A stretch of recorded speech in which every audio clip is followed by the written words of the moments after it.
Η ώρα ήρθε, άνδρες Έλληνες. Εδώ και καιρό οι λαοί της Ευρώπης που πολέμησαν για τα δικαιώματά τους και την ελευθερία τους μας προσκαλούν να τους μιμηθούμε. Αλέξανδρος Υψηλάντης, αρχηγός της Φιλικής Εταιρείας.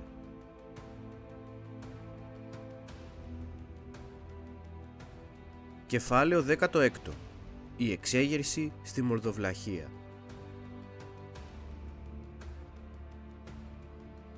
Οι Έλληνες γνώριζαν από το αρλοφικά ότι η πρώτη περίοδος της Επανάστασης θα ήταν κρίσιμη και ότι δεν θα μπορούσε να επιτύχει εάν ο Οθωμανικός στρατός ήταν κοντά. Ήταν απαραίτητο να τον διασπάσουν σε πολλά μέτωπα, ώστε να μην μπορεί να καταπνίξει την Επανάσταση όπως τα αρλοφικά το 1770. Χρειαζόταν ένας αντιπερισπασμός. Η ευκαιρία αυτή δόθηκε όταν ο Αλή Πασάς, διοικητής των Ιωαννίνων, αποφάσισε να αποσχιστεί από την αυτοκρατορία εκμεταλλευόμενος τον πλούτο της περιοχής, τον στρατό του και τη δύσβατη γεωγραφία της Υπήρου. Οι Οθωμανοί αναγκάστηκαν να εισβάλλουν στην Ήπειρο για να επαναφέρουν τον έλεγχό τους. Είχαν αναγκαστεί πολλές φορές να εισβάλλουν τα τελευταία χρόνια. Στην Ήπειρο κατοικούσαν οι Σουλιώτες. Μιλούσαν ελληνικά και αρβανίτικα, δηλαδή αλβανικά, και ήταν χριστιανοί. Οι Σουλιώτες ήταν περίφημοι για την ενασχόλησή τους με τον πόλεμο, καθώς συνήθιζαν να κάνουν επιδρομές και να στείνουν ενέδρες οχυρωμένοι πίσω από εμπόδια. Δεν δίσταζαν να εφορμούν με τα σπαθιά τους και να επιτίθενται τη νύχτα. Ήταν εξαιρετικοί μισθοφόροι, εμπειροπόλεμοι, τολμηροί, οργανωμένοι και γνώριζαν το έδαφος.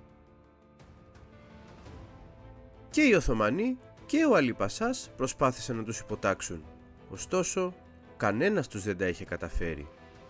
Συχνά οι Σουλιώτες λάμβαναν βοήθεια από τα Επτάνησα, τα οποία κατήχαν οι ξένοι.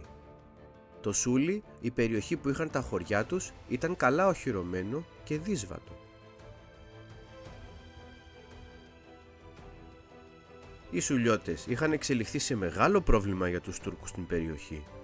Έτσι, το 1803, ύστερα από πολλές προσπάθειες, οι Οθωμανοί κατέκτησαν το Σούλι και όσοι Σουλιώτες επιβίωσαν διέφυγαν νότια, στην Άρτα και την Πρέβεζα. Με τους Σουλιώτες εκτός, η δύναμη του Αλή Πασά των Ιωαννίνων αυξήθηκε και μαζί της αυξήθηκε και η φιλοδοξία του.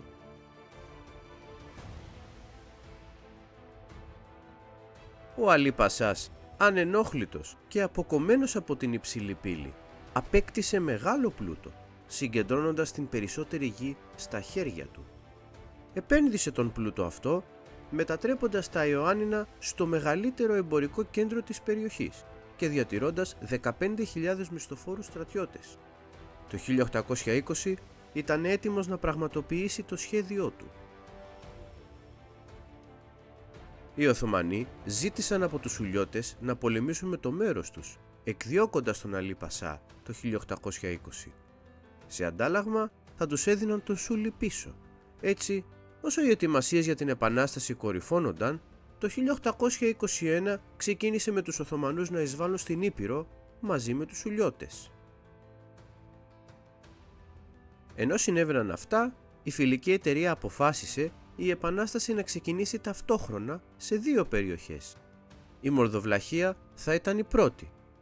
Δεν είχε Οθωμανικό στρατό, είχε πολλούς Έλληνες και Έλληνα ηγεμόνα και ήταν κοντά στα σύνορα με τη Ρωσία. Οπλαρχηγοί όπως ο Φαρμάκης και ο Ολύμπιος ήδη δρούσαν εκεί και οι Οθωμανοί ήταν τώρα απασχολημένοι στην Ήπειρο.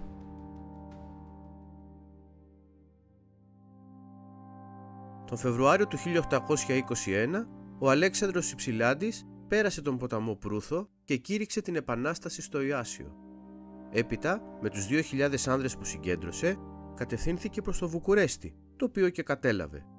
Εκεί κυκλοφόρησε την προκήρυξή του, μάχου υπερπίστεως και πατρίδος, καλώντας τους Έλληνες σε εξέγερση. Ο Αλέξανδρος Υψηλάντης ήλπιζε σε μια γενικευμένη εξέγερση στα Βαλκάνια. Ήξερε καλά την περιοχή, είχε σχέσεις και με τους Σέρβους και με τους Βούλγαρους. Ανέμενε την υποστήριξή τους, καθώς και τη στήριξη της Ρωσίας από τον Βορρά. Όμως κάτι τέτοιο δεν θα συνέβαινε και η εξέγερση στη Μορδοβλαχία ήταν καταδικασμένη. Οι μεγάλες δυνάμεις, η Ρωσία, η Αγγλία και η Γαλλία, καταδίκασαν την Επανάσταση και οι Έλληνες δεν έλαβαν καμία βοήθεια.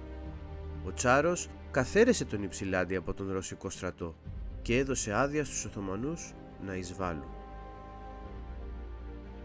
Ο Πατριάρχης Γρηγόριος ο Πέμπτος καταδίκασε την Επανάσταση και αφόρησε τον Ιψηλάντη.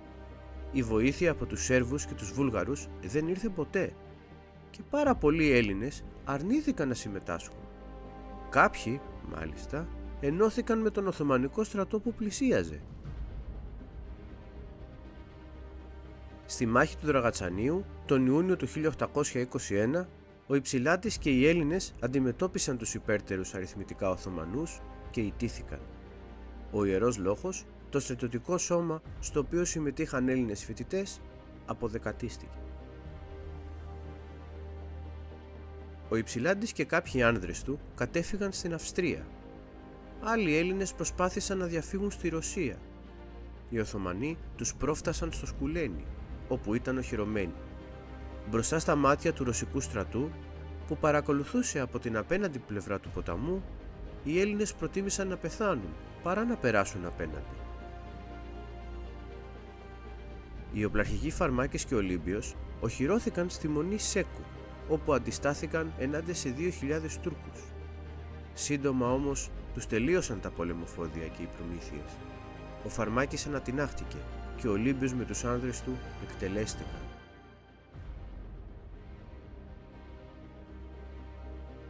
Ο Ιψηλάντης θα πέθαινε στην Αυστρία λίγο μετά την απελευθέρωσή του. Η εξέγερση στη Μολδοβλαχία είχε αποτύχει.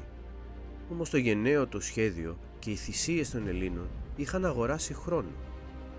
Μπορεί το σχέδιο να έχει αποτύχει στη Μολδοβλαχία, αλλά στο νότο τα πράγματα θα εξελίσσονταν διαφορετικά.